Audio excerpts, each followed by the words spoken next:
Big बॉसच्या घरातून एक खूप मोठी अपडेट येत आहे की सचिन कुमावत या आठवड्यात घराबाहेर जाणार आहे. बिग बॉसचं शूटिंग हे एक दिवस आधी केलं जातं. रविवारचं शूटिंग शनिवारी कंप्लीट केलं जातं. शनिवारचं शुक्रवारी आपल्याला एक दिवस नंतर दाखवतात. त्यानुसार सचिन कुमावत या आठवड्यात घराबाहेर जाणार आहे किंबहुना गेला आहे. सचिन कुमावत या आठवड्यात वोटिंग ट्रेंडनुसार 3 नंबरवरती होता.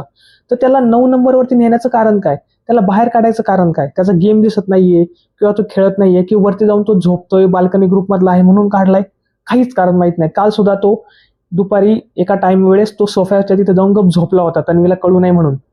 तर असं काही कारण आहे का? सचिन कुमावतला बाहेर काढायचं कारण काय? त्याची एवढी फॅन फॉलोविंग असून सुद्धा, एवढं वोटिंग होऊन सुद्धा सचिन कुमावतला बाहेर का काढलं? तुम्हाला काय वाटतं? माझ्यानुसार तर जेव्हा टॉप 2 साठी जेव्हा त्याला नॉमिनेट करायचं होतं राखी आणि दीपालीला, तेव्हा त्यांनी माघार घेतली. त्यानुसार त्याला गेमचा एवढा इंटरेस्ट नाहीये आणि तो वरती जाऊन झोपा पण काढतोय आणि काही जास्त बोलत पण नाही, इन्व्हॉल्वमेंट नाहीये. त्यानुसार कदाचित त्याला बाहेर काढले, की राकेश सावंत वरती पाणी उडवलं, पीठ टाकलं म्हणून त्याला बाहेर काढले. कारण त्या सिनेरिओमध्ये राकेश सावंत स्वतःहून सुरू केलं होतं. पण मग सचिन कुमावतला बाहेर काढायचं कारण काय? तुम्हाला काय वाटतं? नक्की कमेंटमध्ये सांगा. आणि व्हिडिओ आवडला असेल आणि अशाच नवीन न्यूजसाठी नक्की सबस्क्राईब करा.